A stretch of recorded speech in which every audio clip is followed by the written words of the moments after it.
Creo que lo venderé. Desde que murió el abuelo ya no ha sido lo mismo.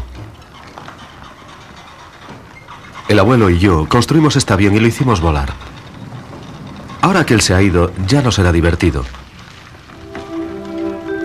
Quería mucho a mi abuelo. Estaba más cerca de él que de cualquier otra persona en el mundo. Durante las horas que pasamos peleándonos con todas aquellas piezas o simplemente relajados tomando café, me contó cómo luchó en aeroplanos como este en la Primera Guerra Mundial.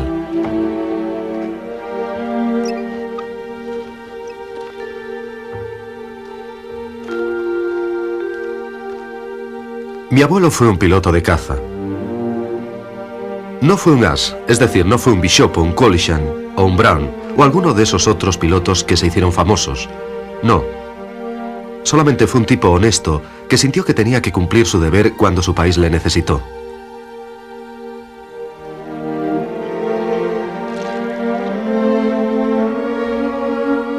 Así fue siempre en nuestra familia. Es la misma razón por la que mi padre fue a la guerra cuando ésta volvió a repetirse en 1939. No sé si podré venderlo. Algunos de mis más preciados recuerdos se amontonan en esta máquina y sería como venderlos también. Aquellos días despejados, de cielos claros y brillantes y una brisa perfecta. El abuelo y yo nos turnábamos para volar mientras el otro observaba desde tierra. Durante esas horas agradables, el abuelo hablaba de la guerra, de su guerra, la Primera Guerra Aérea.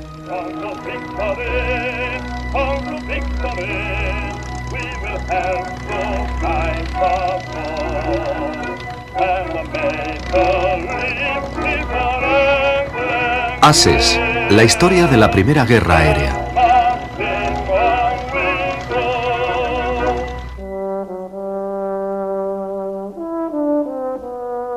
¿Cómo recuerdo aquellos periódicos anunciando el primer vuelo propulsado de un avión? Yo solo era un chaval entonces y no tenía ni idea de lo que podría significar en el futuro, aunque no creo que nadie la tuviera. En aquel entonces era solo una curiosidad fascinante.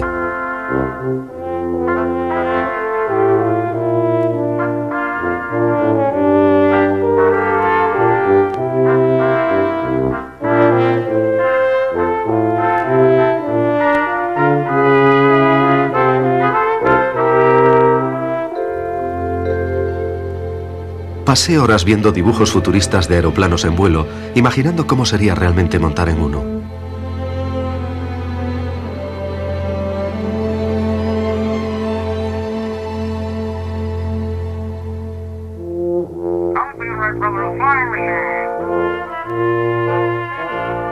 Cuando venía a la ciudad a un festival aéreo, recuerdo cómo todos nos acercábamos a ver cómo era un avión real y a verlo volar.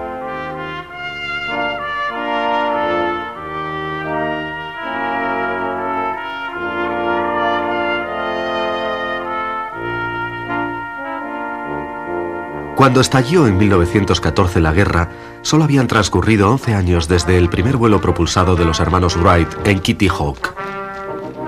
Sabía que el ejército británico tenía algún tipo de fuerza aérea, pero las posibilidades de un canadiense de ingresar allí eran prácticamente nulas.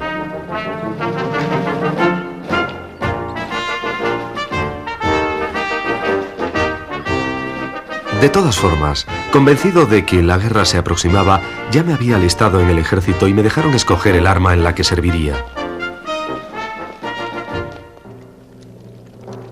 Tenía muy claro que no iba a ser en la infantería, con el rifle y la bayoneta a cuestas.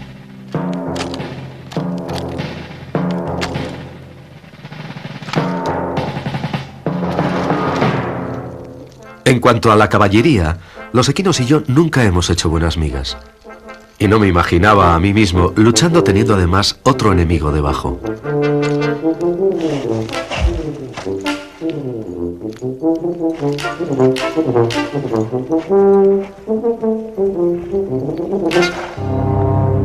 Así que primero fui a la guerra como oficial de artillería de la Fuerza Expedicionaria Canadiense, rebosante, lleno de sentimiento patriótico y preparado para la batalla.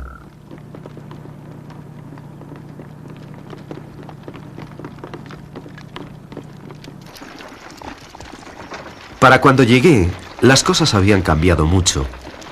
En casa, habíamos leído sobre grandes ejércitos avanzando y atacando a largas distancias, con movimientos envolventes y asaltos frontales. Todo coordinado para el ataque final que aplastaría al enemigo y conseguiría una rápida victoria. En vez de eso, encontré una intrincada red de trincheras desde la frontera suiza hasta el Canal de la Mancha.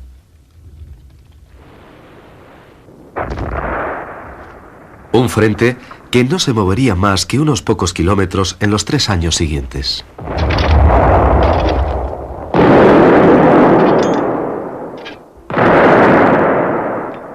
Una de mis impresiones más fuertes del campo de batalla fue la precisión de la artillería de largo alcance. Un emplazamiento bien situado, con artilleros hábiles y bien entrenados, podía enviar una lluvia de metralla por encima de sus líneas de vanguardia directamente a los pies de los pobres desgraciados que salían de sus trincheras o intentaban mantener una línea de fuego.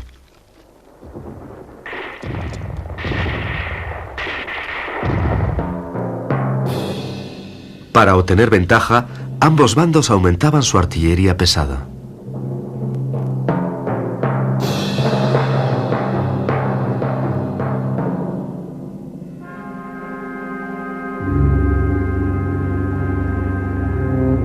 Su capacidad destructiva era terrorífica y resultaba obvio que las batallas futuras requerirían la destrucción de los cañones enemigos lejanos, y eso significaba capacidad de observación a larga distancia para dirigir el fuego propio.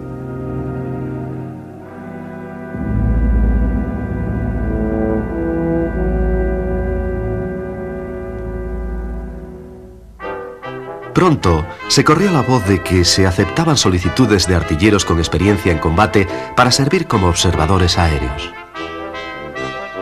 Me di cuenta de que esta era mi oportunidad, la que había estado soñando desde los primeros días de la aviación cuando era un chaval.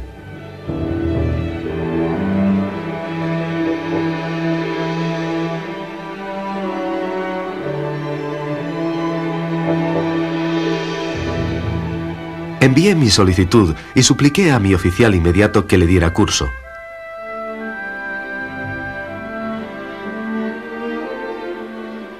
Fue aprobada y después de un periodo de entrenamiento volví al frente como oficial de observación de la Royal Flying Corps. Eso sí, un poco decepcionado.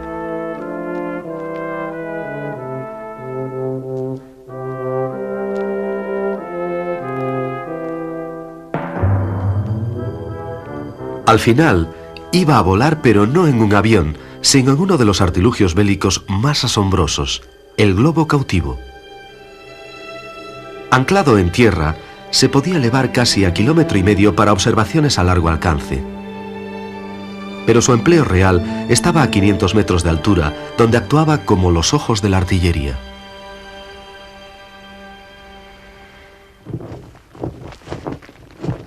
No era problema hacerlo subir. El problema era retenerlo abajo hasta que estuviese preparado para volar.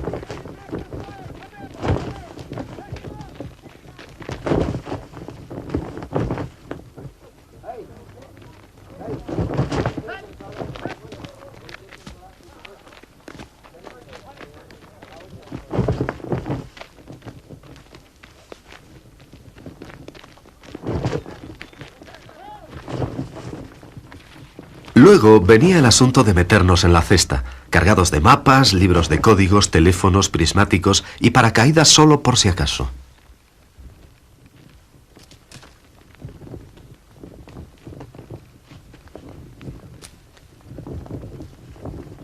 Finalmente, lastrarlo para evitar que nos columpiáramos como un yo-yo en su cuerda.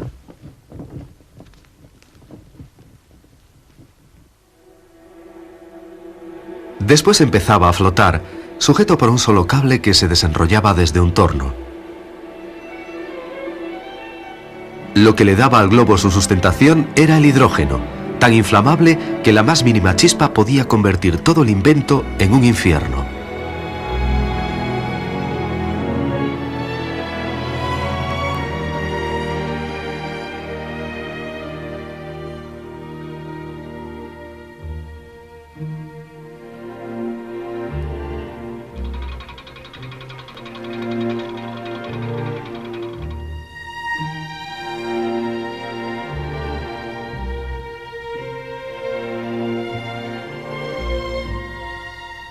Nuestros teléfonos estaban conectados al sistema de comunicación de tierra y podíamos enviar informes de la actividad enemiga directamente al cuartel general. Pero como ya dije, nuestra tarea principal era la dirección de tiro de la artillería.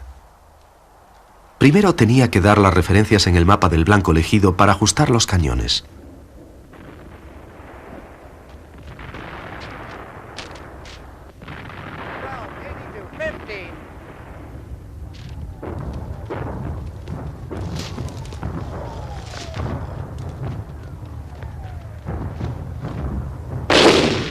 Luego, después de cada disparo, veía la explosión y tenía que hacer las oportunas correcciones.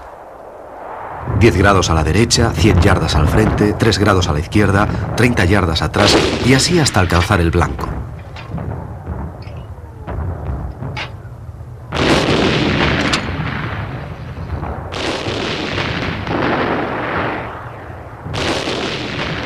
A menudo, aquello se convertía en una carrera entre nuestras aproximaciones al blanco y las variaciones de posición de este.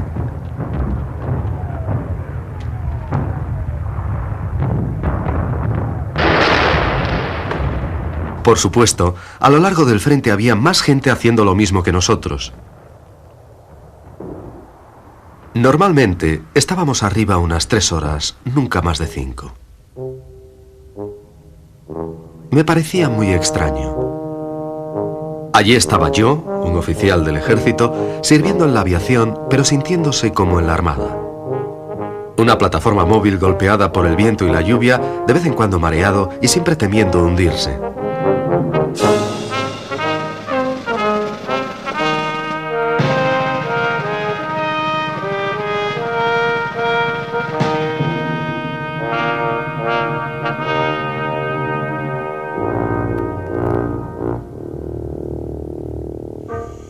El hidrógeno era almacenado en cilindros. Se utilizaba para reparar las fugas de nuestros globos operacionales y para inflar los nuevos cuando llegaban.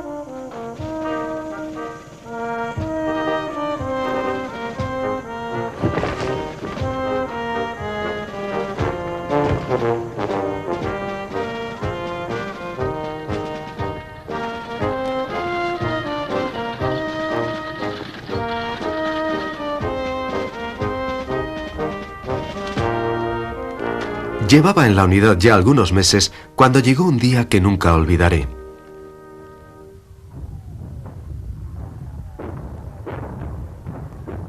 Durante algún tiempo habíamos tenido problemas con una batería enemiga que por una razón u otra resultaba muy difícil de localizar.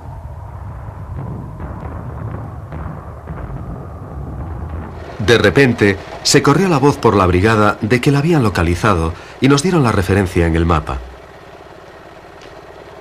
Estaba demasiado alejada de nuestras líneas como para que pudiésemos hacer algo, así que el oficial al mando dijo que tendríamos que desplazar el globo, pero el cuartel general dijo que no, que nos enviarían un avión.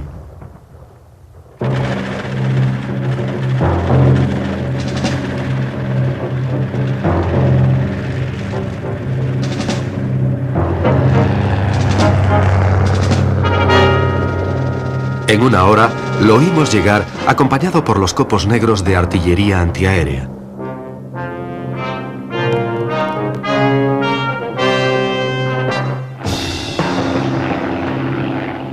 Le observé mientras volaba justo sobre las filas enemigas y empezó a transmitir mensajes en Morse por la radio.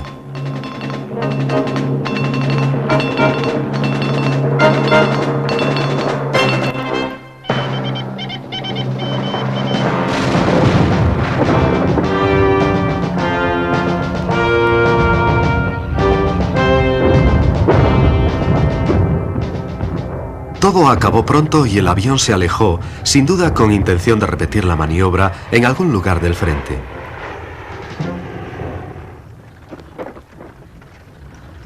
La unidad había recibido órdenes de desplazarse como parte de un reajuste táctico. Sentí verles marcharse. A menudo solía visitar a los artilleros para conocer personalmente a los hombres para los que realizaba las observaciones.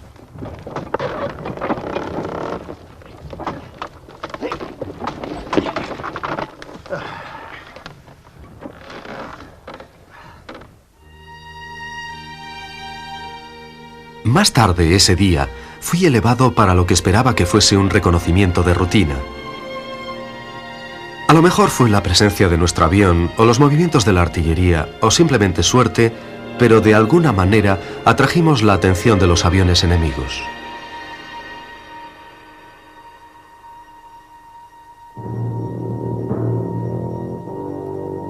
Era bastante inusual que un avión hiciese ataques directos, por una razón. Tenía que ingeniárselas para acercarse lo suficiente como para causar daños, pero mantenerse a una distancia segura, lejos de la explosión.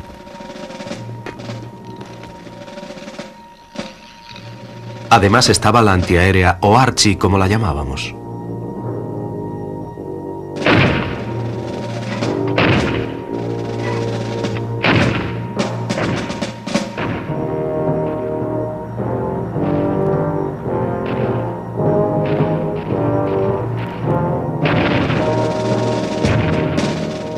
Había, por supuesto, dado la orden de que nos bajaran en el momento de avistar el aparato y le dije a mi segundo observador que saltara.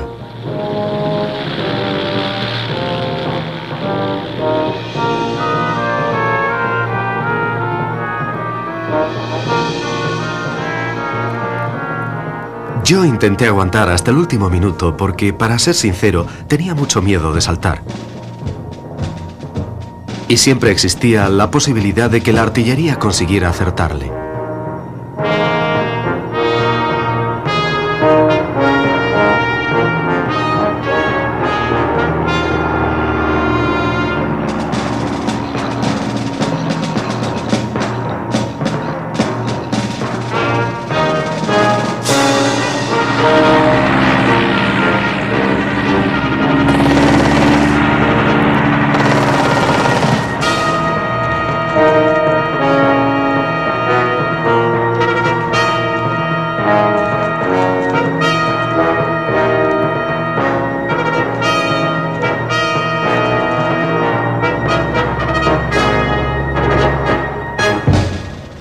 Pero en esos pocos segundos, justo después de ser acertado el globo, el avión todavía es vulnerable.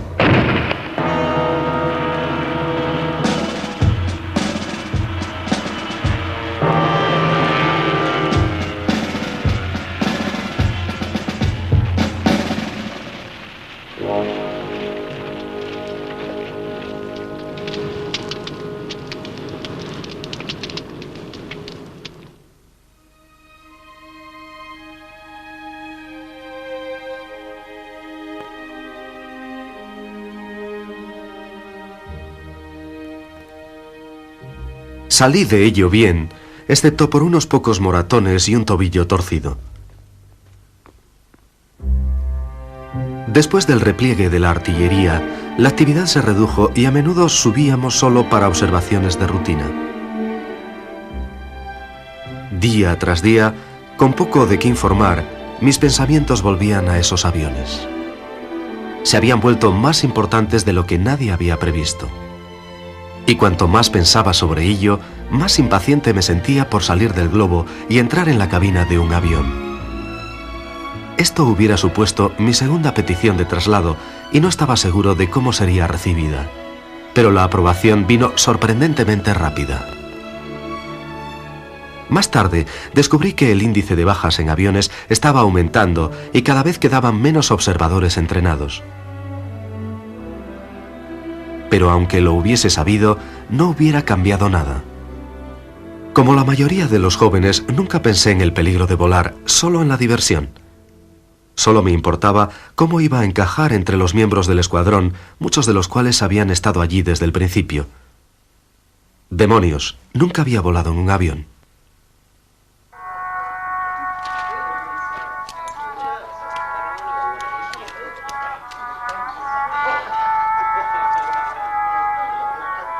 Pero un colega canadiense llamado Charlie me llevó aparte para enseñarme todo lo que necesitaba saber.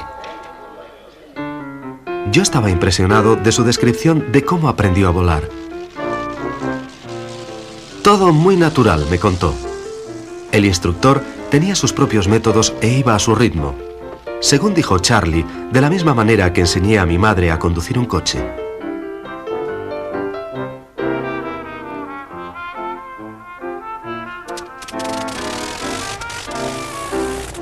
Aprendí rápidamente. Después de unas horas de carretear por el aeródromo y de algunos aterrizajes y despegues, me dejaron ir solo. Si conseguía regresar de una pieza, me dijo Charlie, pronto conseguiría mis alas.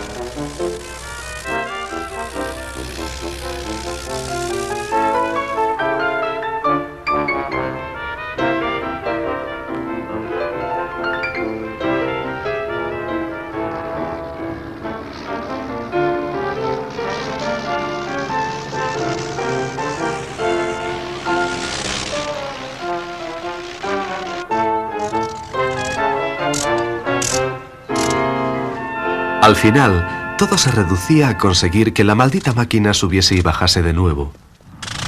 El entrenamiento real empezaba en el escuadrón. Charlie también destacó algo de lo que no me había dado cuenta. No había aeródromos fijos. Cualquier campo de hierba valía y las unidades de apoyo en tierra tenían que seguirles donde eligiesen establecerse.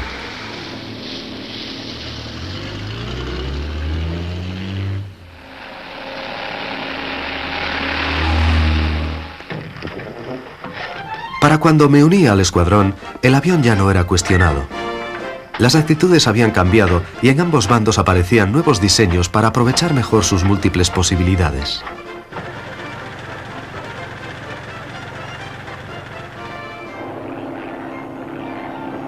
La corrección de tiro de la artillería era solo una de ellas.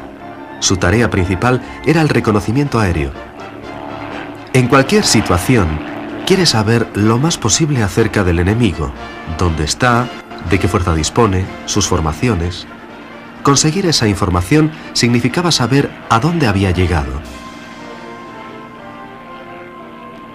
Tradicionalmente, esta era la labor de la caballería, pero el avión y el globo cautivo heredaron casi todo su papel de reconocimiento.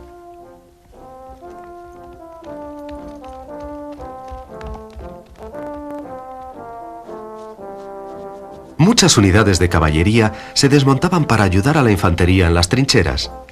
Otros esperaron en vano que la ruptura en las líneas enemigas reiniciaría la emoción de la carga de caballería.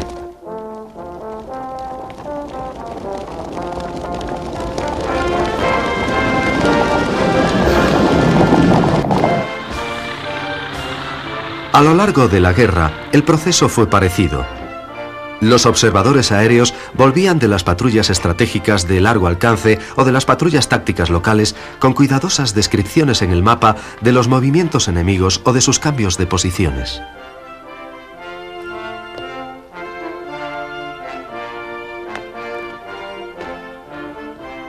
Día tras día, patrulla tras patrulla, esta información iba a la brigada y luego a los cuarteles generales del ejército, donde todos los informes de todas las brigadas serían comparados, interpretados y evaluados. Dándole vueltas al informe diario de situación, se hacía un análisis detallado de todo lo que ocurría a lo largo del frente.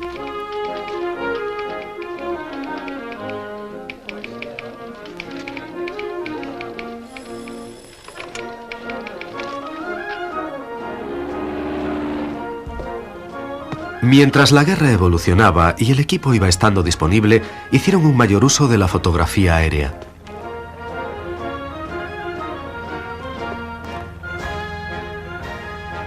Al final de la guerra, se calculó que nuestros aviones hicieron más de 6 millones de fotografías con una asombrosa capacidad de detalle militar.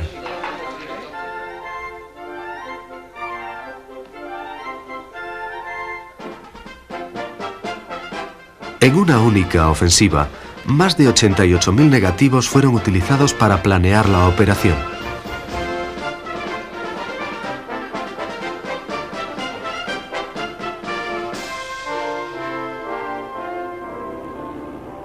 Detrás de los aviadores estaban los equipos de tierra.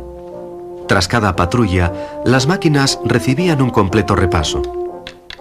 Los mecánicos chequeaban los motores todavía calientes y hacían las reparaciones necesarias.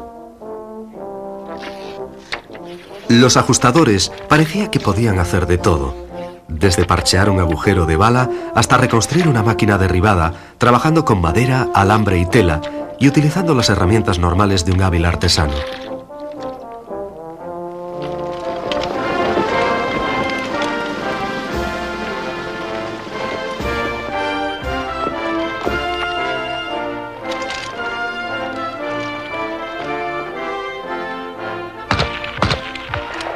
Los armeros mantenían las ametralladoras.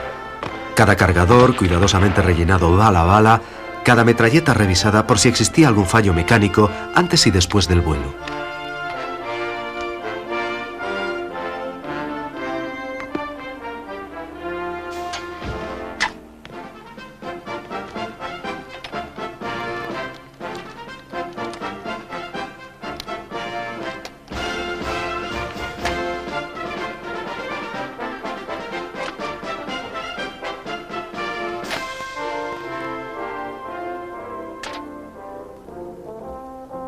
Nuestra guerra era una lucha por conseguir información. He oído argumentar que el avión fue una de las causas de una guerra estática. El elemento sorpresa, tan esencial para operaciones ofensivas, se había perdido. Ambos bandos no tenían otra elección que construir trincheras. Nuestras incesantes patrullas con mapa y cámara aseguraban que se mantuviesen allí.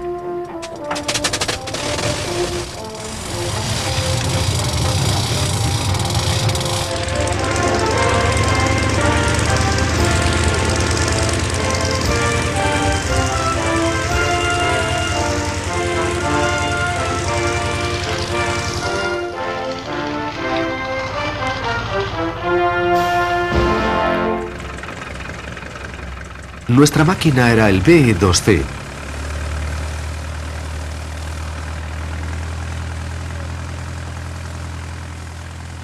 Estaba diseñado para lograr una máxima estabilidad como plataformas aéreas de movimiento lento.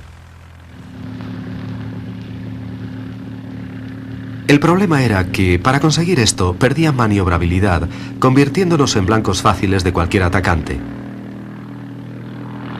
Si éramos atacados, mi trabajo consistía en manejar la ametralladora, mientras Charlie utilizaba tácticas evasivas para romper y huir.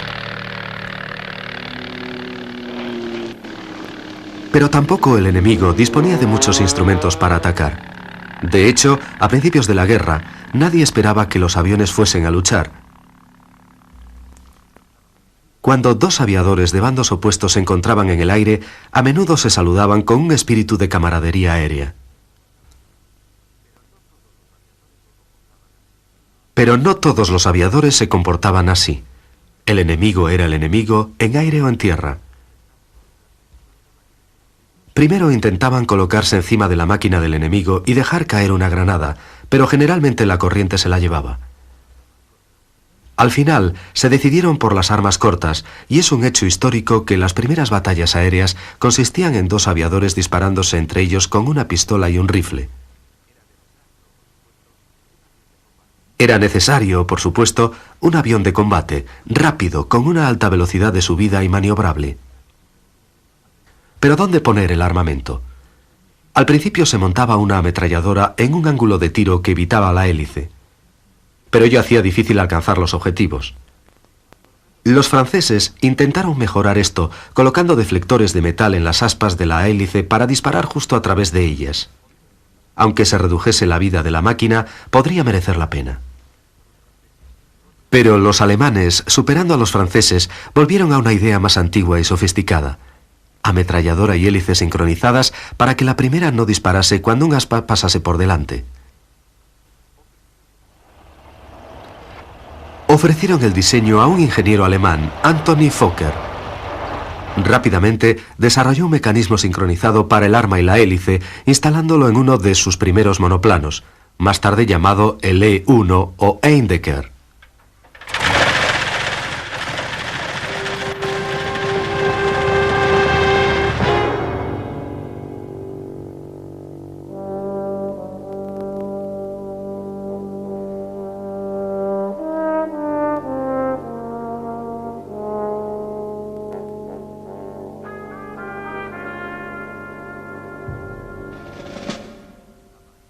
Las pruebas de vuelo mostraron que funcionaba y muy bien.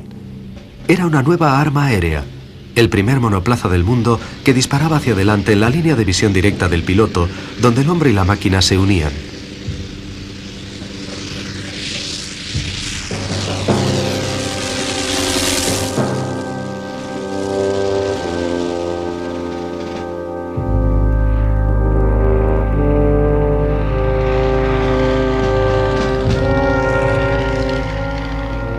Desde muy alto en el cielo, delante del sol, se lanzaban contra los indefensos BE.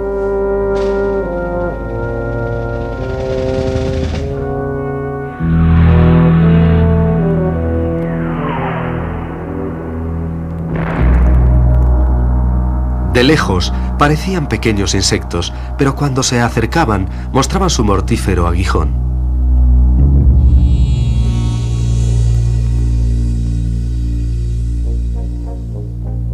Los alemanes, por supuesto, estaban muy contentos.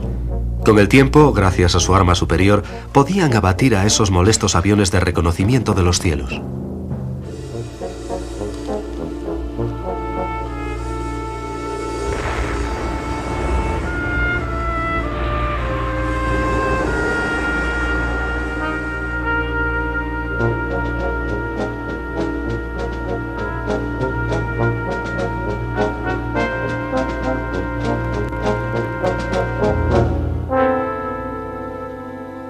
En nuestro bando la moral se hundió. Había un nombre para nosotros, alimento para los Fokker. Y todos los que murieron sufrieron el azote de los Fokker, pero la euforia alemana y nuestra desesperación no iban a durar. Los diseñadores aliados estaban construyendo la respuesta al Fokker que disparaba hacia adelante.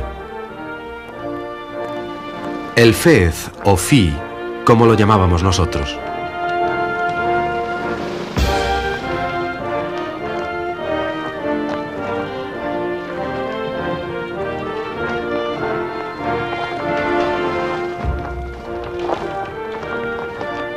Consiguieron la misma ventaja colocando simplemente la hélice atrás, empujando el avión y poniendo el artillero justo delante con un amplio ángulo de tiro y una segunda arma que dispara sobre el ala.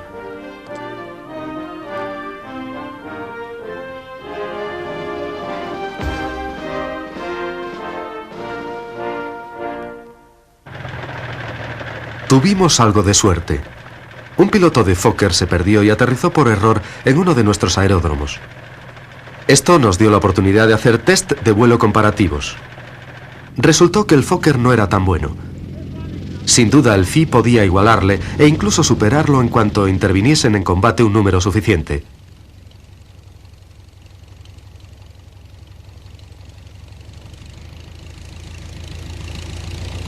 Lo que nos tenía derrotados no fue tanto un arma superior, sino la leyenda de su invencibilidad. Nos sentíamos desmoralizados porque pensamos que los alemanes habían conseguido el arma aérea perfecta y que nunca les igualaríamos. Pero cuando nuestras nuevas máquinas volaron, nuestras esperanzas subieron con ellas. Y el aparentemente invulnerable Fokker pasó silenciosamente a la historia. Pronto desarrollamos nuestro mecanismo sincronizado para el Sopwith en su 1,5 Strater. Durante el azote de los Fokker, y puede que como resultado, tuvimos un cambio de liderazgo. Von Trenchard fue nombrado nuestro oficial general al mando. Su credo era la ofensiva, tal como pudimos comprobar. Había observado la utilización de aviones en la batalla de Verdún y estaba convencido de que utilizar aparatos de ataque para defender a los aviones de observación era una mala estrategia. Su papel específico era el de llevar el peso de la ofensiva, unirse con otros aviones de ataque antes de llegar a la zona de batalla. Formó nuevos escuadrones constituidos solo por aparatos de ataque. Durante la batalla, se mandaban para aumentar la fuerza del escuadrón, para localizar y destruir al enemigo en su propio territorio.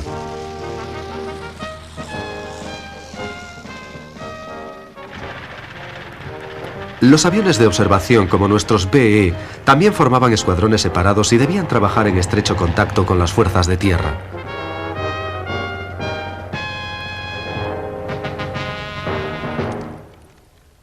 ¿Recuerdan qué necesitan conocer? ¿Qué prepara el enemigo? En la batalla eso es tan importante como saber dónde están las fuerzas propias. Para esto se necesitan comunicaciones rápidas y precisas, utilizando todos los medios al alcance. Y aquí es cuando nosotros interveníamos. Lo llamaban patrulla de contacto, que significaba obtener la información y llevarla a donde se necesitase.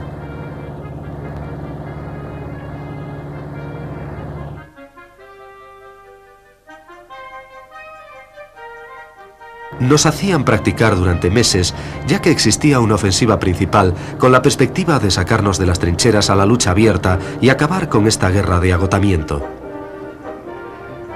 Así que, mientras las tropas concentraban sus esfuerzos en el combate, nosotros teníamos que organizar un complejo procedimiento de mandar y recoger mensajes por el campo de batalla.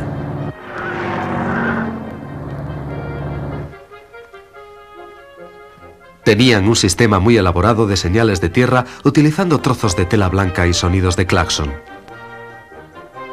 He olvidado completamente los detalles. Todos lo llamábamos jardín de infancia.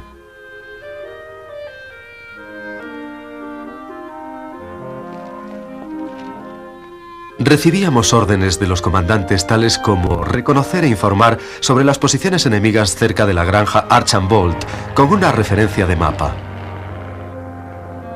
O simplemente entregar mensajes como este. La segunda brigada de infantería llegó al primer objetivo. Avance hacia el segundo objetivo. Empezaremos a las 11:25 horas.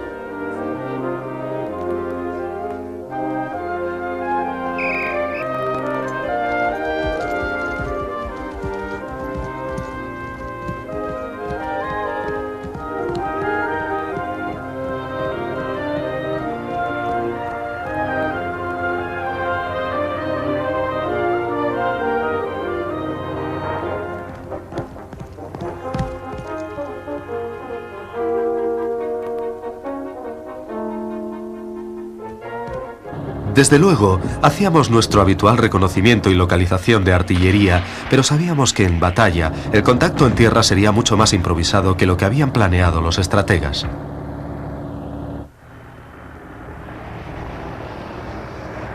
De todas maneras, mientras las semanas y los ejércitos avanzaban, todos los medios de comunicación se utilizaban.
Al final, llegó. Más tarde sería llamada la batalla del Somme, y tampoco se desarrolló como los estrategas habían planificado.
La batalla de Somme terminó en el Barro en noviembre. El frente había avanzado 13 millas al este, pero a costa de 420.000 británicos, 200.000 franceses y 450.000 alemanes. Más de 1 millón de bajas.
El soldado alemán hecho prisionero se preguntaba dolorido: ¿dónde estaban nuestros heroicos aviadores?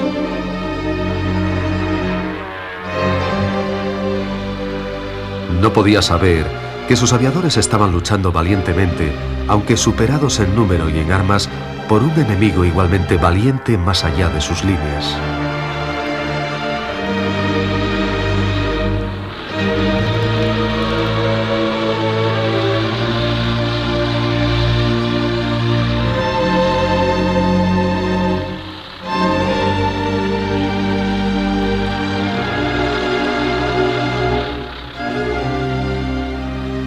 La estrategia de Trenchard había funcionado.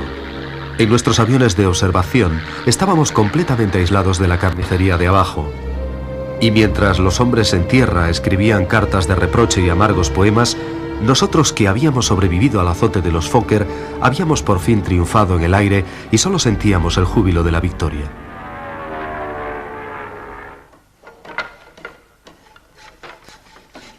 Pero la táctica favorita de Trenchard, lanzar todos sus aviones de ataque en la ofensiva estratégica, tenía sus inconvenientes. La victoria dependía ahora de disponer de un número mayor de aparatos y del buen rendimiento de los mismos. Esto supuso un gran aumento de la presión sobre diseñadores y fabricantes. Había que mejorar las características de los aeroplanos, manteniendo a la vez las cadenas de montaje a pleno rendimiento.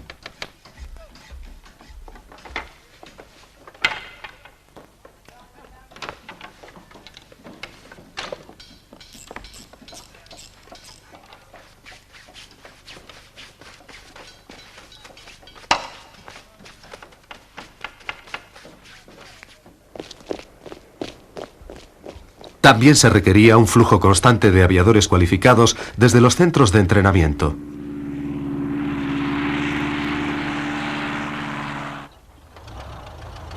Pero los alemanes no estaban ociosos esperando un colapso en la producción británica. Ellos también habían desarrollado una estrategia nueva y diferente para superar la ventaja numérica de los aliados.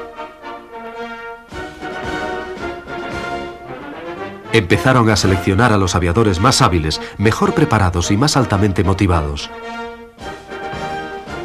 Luego los transformaban en yastas de élite, que es en alemán la palabra para definir escuadrones. cada uno bajo las órdenes de un jefe elegido por su habilidad para combinar osadía con disciplina. Uno de ellos fue el futuro famoso barón von Richthofen, que ya había demostrado su valor en combates 1 contra 1.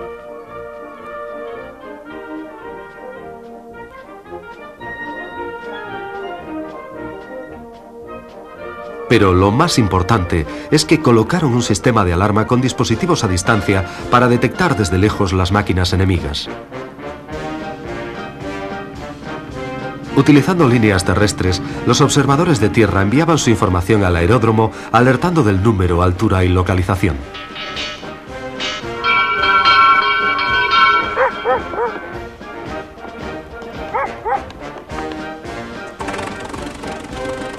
El resultado de esta estrategia pronto se vio claro. Cuando las máquinas aliadas se acercaron a la zona de batalla, enseguida se enfrentaban a una fuerza superior de aviones de ataque enemigos, ya en el aire y preparados para luchar. Los aviadores con más experiencia habían desarrollado estas tácticas.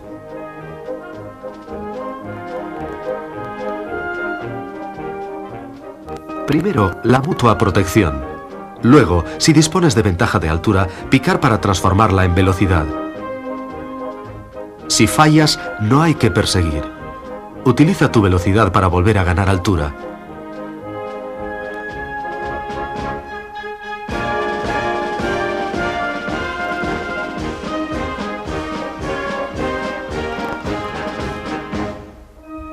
Y si es una lucha de 1 contra 1 contra un avión pesado, bueno.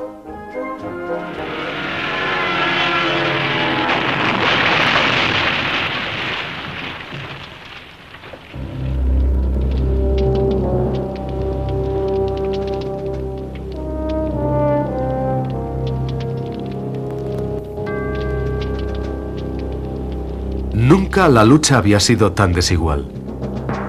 Ahora, nuestros F y DH eran destrozados irremediablemente por los Fokker y los Albatros.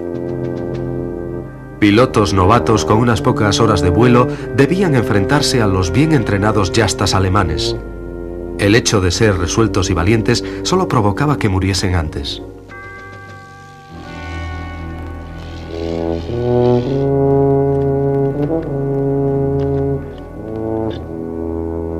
Los nuevos diseños estaban todavía sobre los tableros. Se estaban probando mejores métodos de enseñanza. Mientras tanto, abril de 1917 significó una subida impresionante de la tasa de muertos. Se mereció aquel nombre de Abril Sangriento.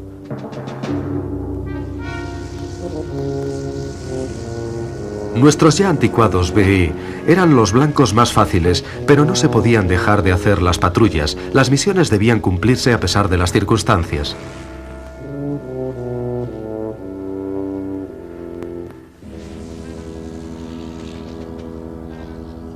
Era el objetivo de la guerra. A diferencia de las continuas tablas en tierra, la ventaja aérea cambiaba de signo continuamente y la batalla para la superioridad aérea podía ser ganada o perdida en el tablero de diseño y en la cadena de montaje.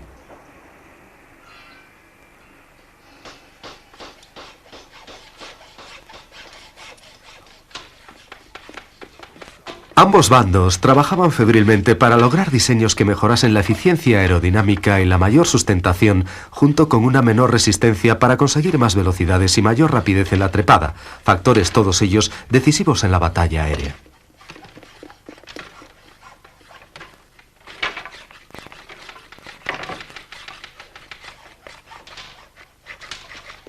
Igual de intenso fue el esfuerzo para mejorar el rendimiento de los motores.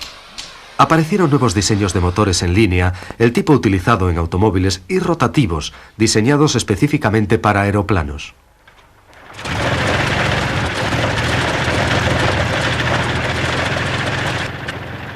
Ambos diseños buscaban lo mismo, una mejor relación peso-potencia.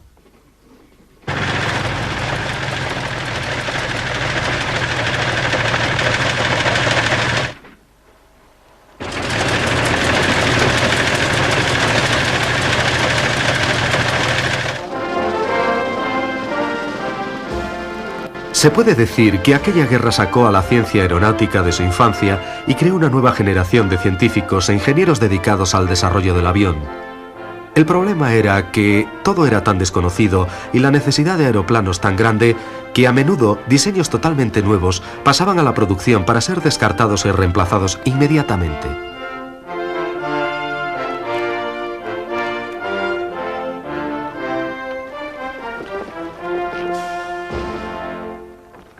Uno de los que perduró fue el triplano Fokker, inspirado en la versión Sopwith de la misma configuración. Y ese fue el que nos cazó. Salió de las nubes listo para matar.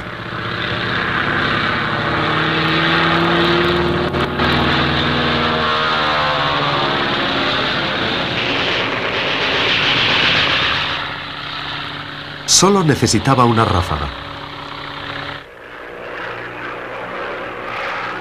Mi camarada Charlie fue alcanzado y de alguna manera todos caímos con él.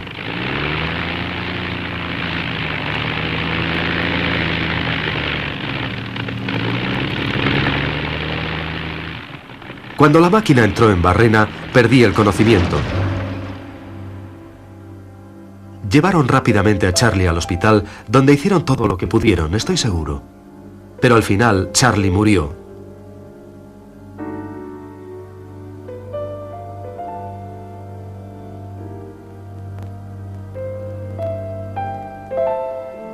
En el hospital me puse a pensar.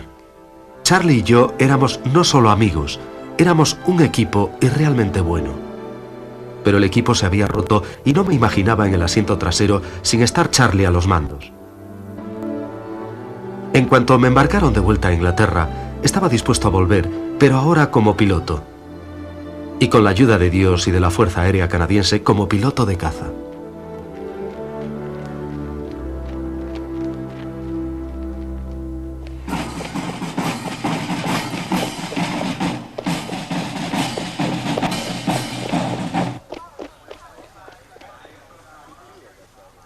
Ahora yo formaba parte del batallón de los heridos con meses por delante de recuperación.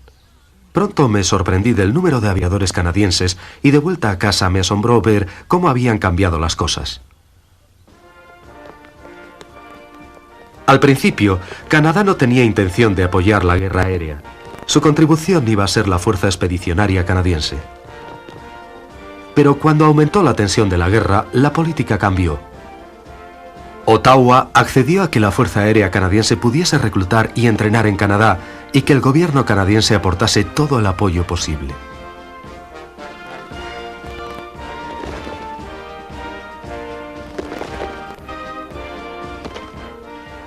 La nueva organización pasó a llamarse simplemente RFC Canadá, bajo las órdenes de Cuthbert C. Hoare. Para ayudar al ejército, Hoare pronto echó un ojo hacia la frontera americana. Con la connivencia de los altos oficiales americanos, abrió una oficina de reclutamiento en la Quinta Avenida en Nueva York, con el propósito claro de reclutar a ciudadanos británicos domiciliados en Estados Unidos. Pero pronto, la mitad de los admitidos eran norteamericanos y el Departamento de Estado paró el asunto. A pesar de ello, el registro muestra que muchos norteamericanos fueron a la guerra aérea de Francia vía Canadá.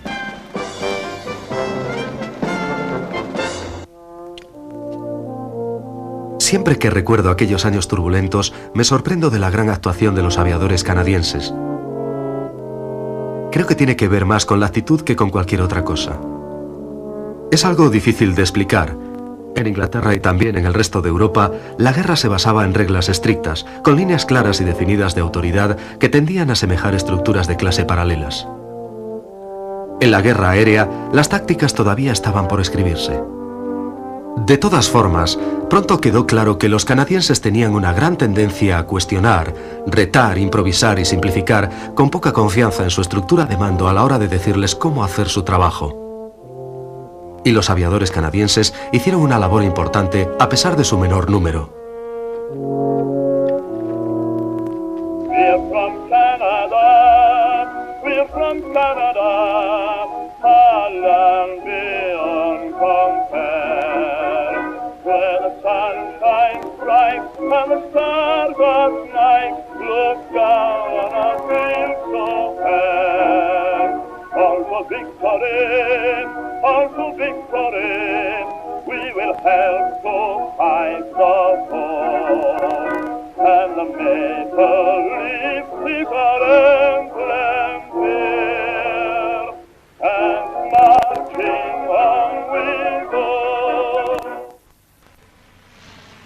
En Borden se construyó un aeródromo y se estableció una escuela de vuelo.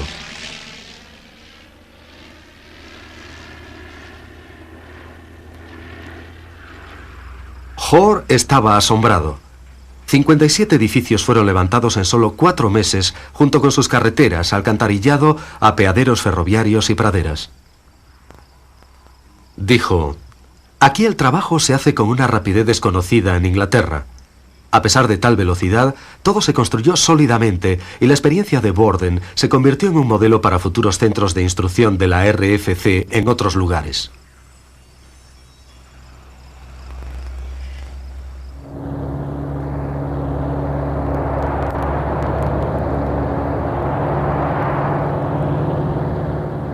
Respecto al avión de entrenamiento, se dirigieron a la compañía Curtiss y adquirieron los derechos para construir una versión modificada de su famoso Genie. El gobierno canadiense financió la compra de la planta Curtiss en Toronto y cambió su nombre por Canadian Airplanes Limited. Pronto empezaron a elaborar en grandes cantidades el JN-4D, más tarde apodado Canuck, para su utilización en Borden y en otros campos canadienses de entrenamiento.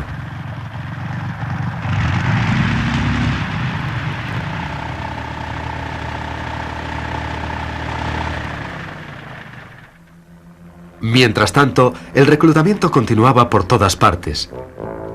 Se pedía demasiado a los mejores jóvenes de un país muy joven.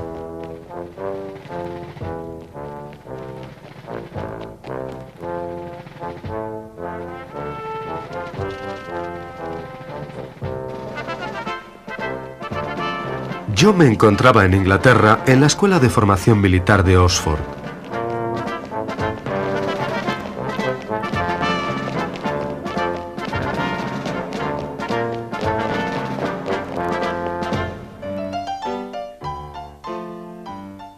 El curso era casi todo teórico, con muchas demostraciones y esas horrorosas películas de entrenamiento que te enseñaban desde cómo construir un avión a cómo funciona una cámara.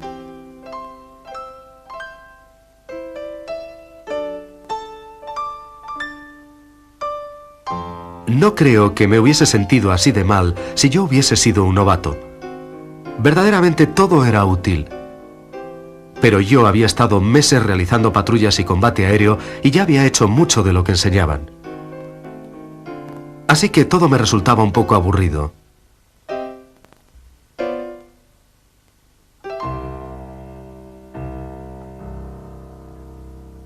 Aquello era también un ejército puro, con sus desfiles, inspecciones y una saludable dosis de disciplina militar. Era un poco difícil de sobrellevar. Pero luego iría a la escuela de vuelo, donde finalmente aprendería a volar.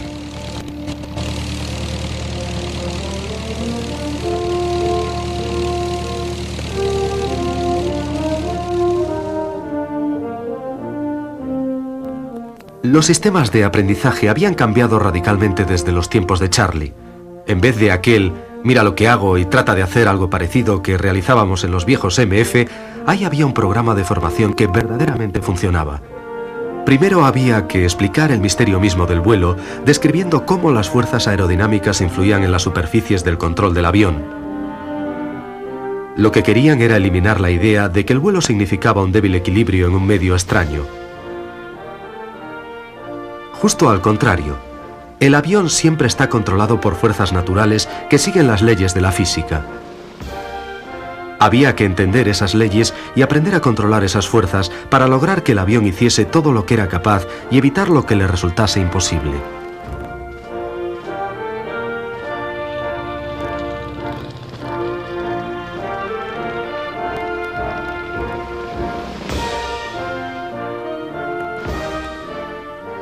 Nuestro avión era el Avro 504. Tenía todas las características típicas de un avión de entrenamiento. Un biplaza que se manejaba como un monoplaza de ataque y era capaz de hacer todas las maniobras que necesitábamos aprender y practicar. Tenía un potente motor rotativo que introducía un fuerte par giroscópico al maniobrar, peligroso si no se preveía. Los aviones de primera línea estaban ahora muy equipados.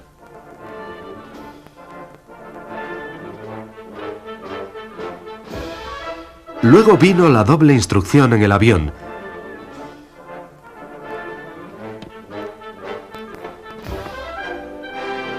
Teníamos dos mandos, algo desconocido en el pasado, y nos hablábamos mediante un tubo comunicador, otra innovación.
Cada día me concentraba en un aspecto del vuelo. Pérdidas, barrenas, rizos, picados, hasta que sentí que tenía un completo control del avión en cualquier situación.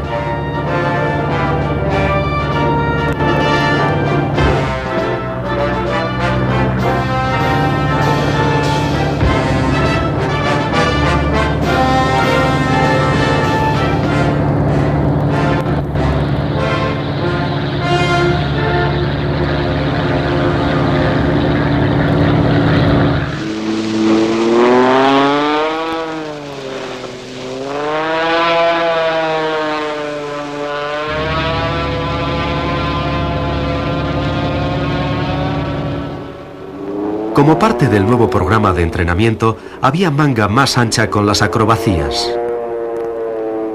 Antes se llamaban vuelos de especialistas y eran rígidamente limitadas respecto al cuándo, dónde y por qué. Ahora nos atrevíamos a hacer todas las acrobacías que podíamos para descubrir los límites de nuestras máquinas y de nosotros mismos.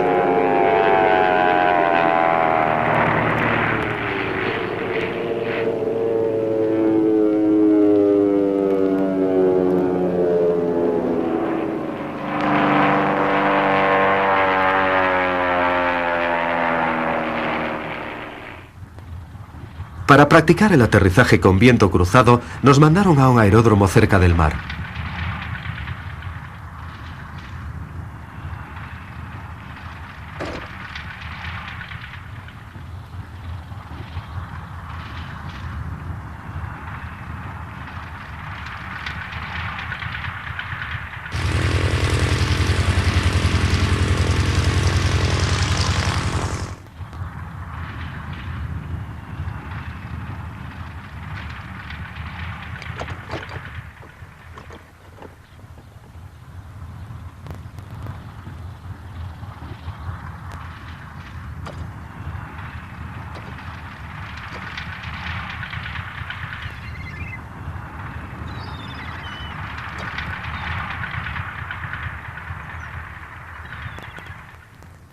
Allí nos pusieron en contacto con aviadores del Royal Naval Air Service, que nos contaron algunas de sus experiencias trabajando con aviones navales.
Finalmente nos asignaron a los escuadrones.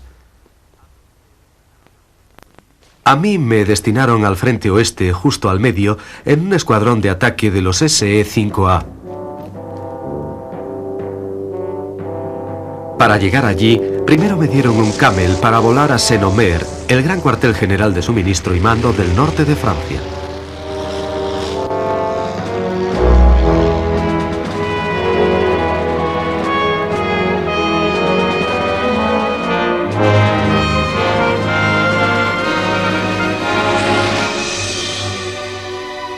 En cuanto aterricé, me dirigí a la sección de movimientos para ver cómo llegar a mi aeródromo. Sabía que podía hacer parte del viaje en tren, pero el resto tenía que hacerlo en transporte militar.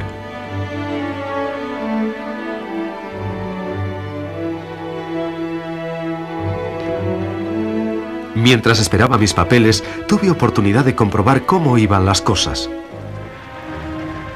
El gran salto técnico se había dado con nuestros nuevos Bristols, los SE y los maravillosos Camels.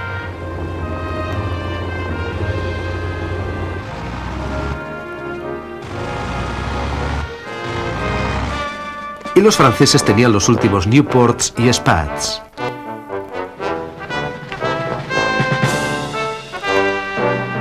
Los americanos estaban también aquí, volando los mejores aviones franceses.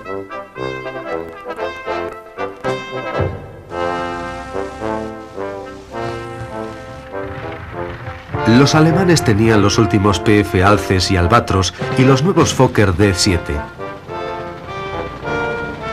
Eran buenos. Pero en general, la partida era equilibrada, aunque nosotros contábamos con más aviones. Finalmente, grandes cantidades de buenos aviones y aviadores preparados estaban llegando al frente. La marea había cambiado y formaba parte de ella. And all the Allied soldiers, they're fighting day by day. In trenches far away, they'll all march back with the Union Jack. In history they'll gain fame. Just give them a cheer and banish the fear, for they'll return again.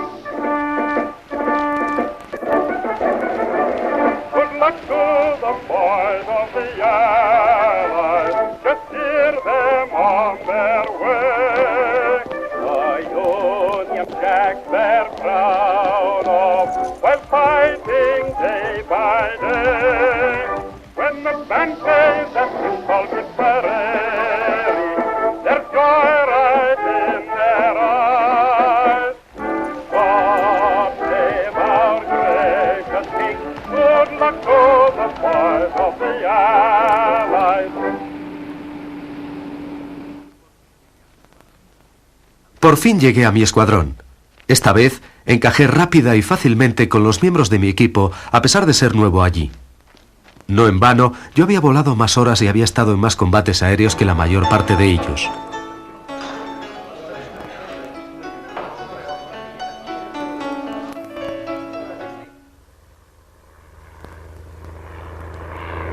Los primeros días solo volé patrullas cortas y seguras para familiarizarme con mi SE.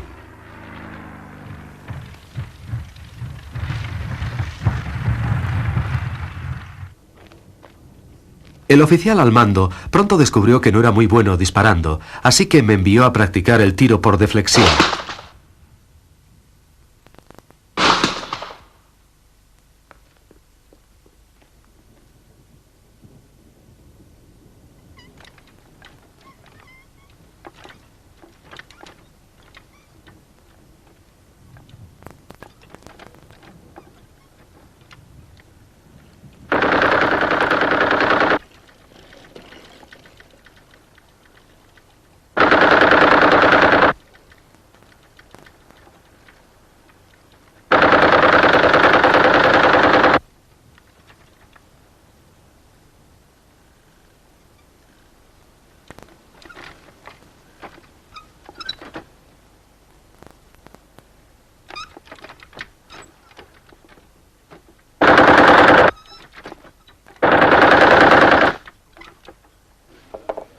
Como no era vuelo real, no había equipo de tierra, así que nosotros mismos teníamos que encargarnos del mantenimiento. De hecho, me gustaba. Un gran sentimiento de camaradería creció entre nosotros, los que no éramos tiradores de élite.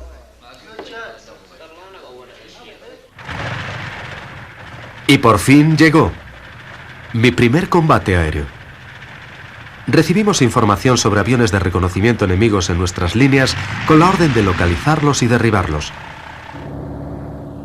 Avisté a uno de ellos. Mi tiro por deflexión no estaba muy perfeccionado, no tenía suficiente experiencia de combate. Así que, mejor que picar con una ráfaga de ametralladora, decidí utilizar una táctica de acecho, a menudo usada por ambos lados. Me situé a su cola, justo en el ángulo muerto de las armas del observador. Me mantuve allí hasta tener una oportunidad clara de tiro, de arriba a abajo. Pero disparé demasiado pronto. Ansias del novato. Sabía que aquellos biplazas alemanes tenían tripulaciones entrenadas y expertas y nos habían enseñado que si no lograba sorprenderlos, no debía seguirle porque eran capaces de disparar en todas direcciones. También ataqué globos enemigos. No me gustaba mucho. Habiendo servido yo en globos, sentía algo especial hacia aquellos hombres.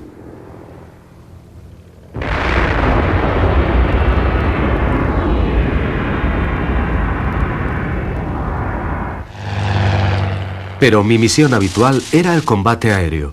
Nuestra estrategia era siempre la misma. A pesar de las dificultades, emprender la ofensiva, descubrir al enemigo y destruirle en su propio territorio.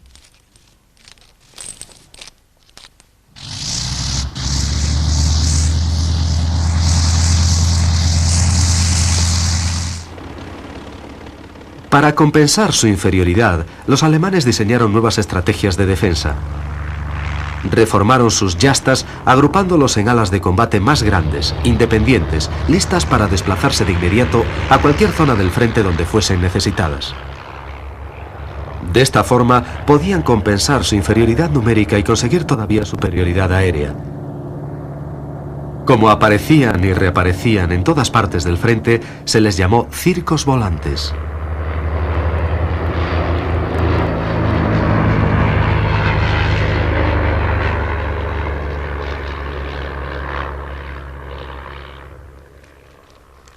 La moral era alta en ambos bandos. Los pilotos confiaban, estaban seguros de su habilidad y mantenían alto su espíritu de lucha.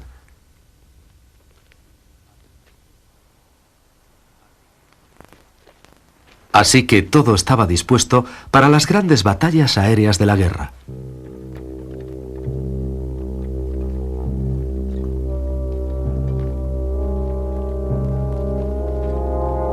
Cada día al amanecer, los equipos de tierra preparaban las máquinas para la primera patrulla.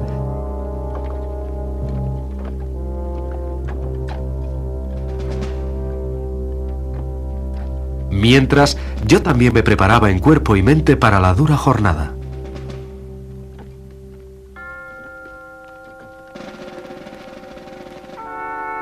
Nuestro SE era capaz de volar a más de 100 millas por hora a 20.000 pies de altitud, donde la temperatura es de 20 grados bajo cero. En tales condiciones, cualquier parte del cuerpo expuesta al aire puede congelarse en cuestión de segundos y la baja proporción de oxígeno produce una sensación de mareo que dificulta enormemente la concentración. Aunque no tenga hambre, debo tomar algo, pero con mucho cuidado. Si se me produjeran gases en el estómago, vomitaría inmediatamente con un dolor muy agudo en el intestino. Lo mejor era el té. Maniobrando a alta velocidad, la elevada fuerza G presiona en la vejiga. Y si llegas a orinarte, eso significa congelación inmediata. Cuando íbamos al briefing antes del combate, muchos aviadores no se ponían el equipo de vuelo hasta el último minuto para evitar que el sudor humedeciera su ropa.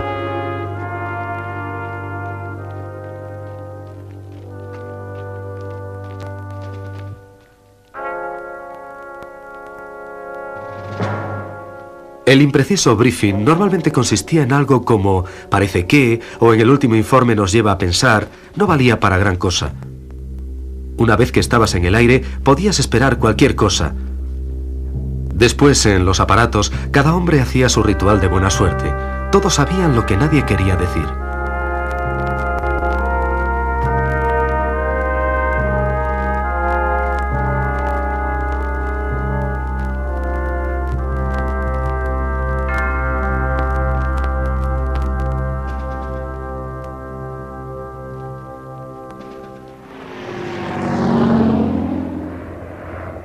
Los aviones de caza, diseñados y construidos con el único propósito de destruir a los contrarios, se reunían en el cielo para trabar combate, para probar los límites del hombre y de la máquina.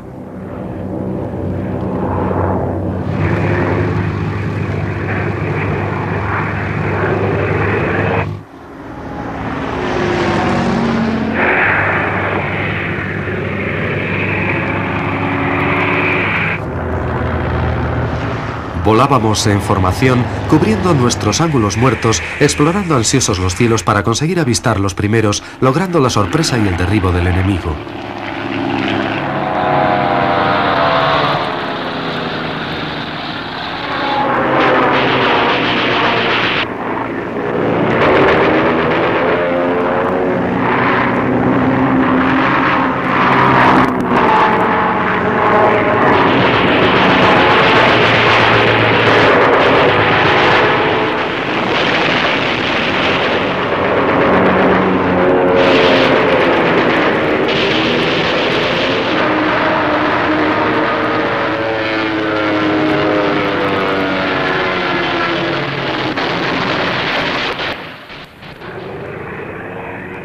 Ahora que llevo un tiempo haciendo patrullas regulares y ya soy un viejo lobo, me he granjeado un cierto respeto.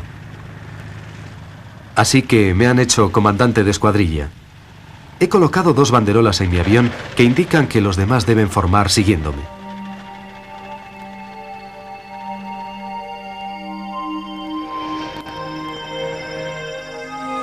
Puede que por la propia guerra, aunque probablemente hubiese ocurrido de todas formas, empecé a sentir un nuevo tipo de miedo. No del tipo de nudo en el estómago que ocurre en cualquier batalla, ni de la nerviosa sensación de peligro que forma parte de toda patrulla. No, esto era algo diferente y muy desestabilizador. Estaba convencido de que no saldría de aquello con vida. Y tenía mis razones. Me di cuenta de repente que las balas enemigas no siempre fallaban en el blanco. Las ráfagas de los antiaéreos no siempre se mantenían a un lado. Las maniobras de evasión no siempre conseguían eludir al atacante. Tenía la prueba delante de mis ojos. Impactos directos en mi propia máquina. Sillas vacías en la sala de reuniones.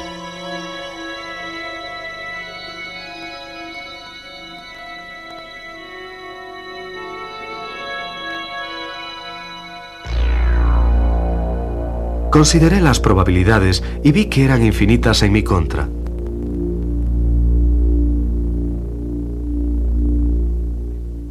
Por supuesto, vencía las probabilidades, pero fue gracias al armisticio.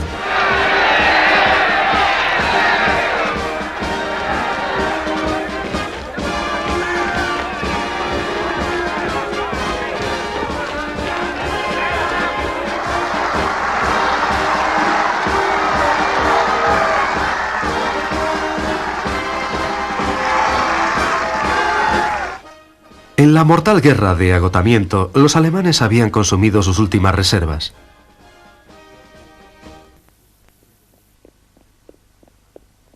Después de la guerra, me puse a pensar sobre su significado.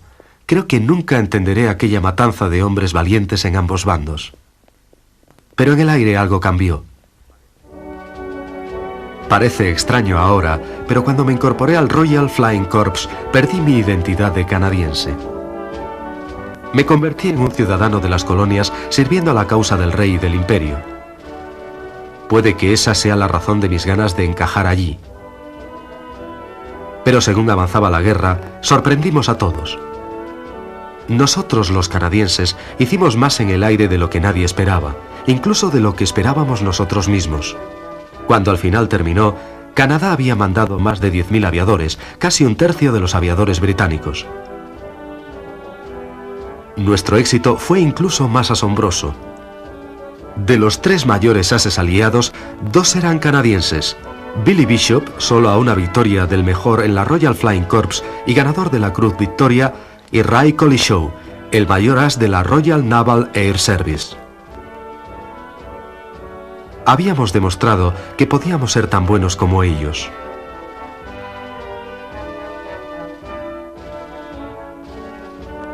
Esa es la razón de por qué queríamos nuestro propio servicio aéreo, como el ejército canadiense con su fuerza expedicionaria propia.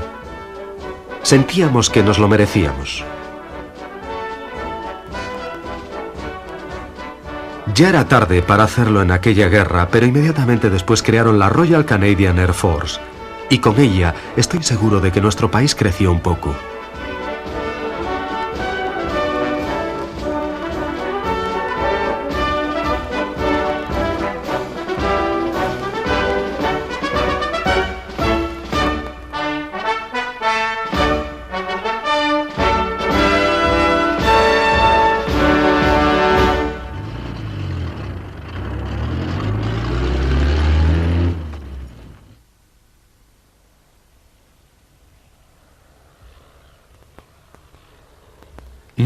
No lo venderé.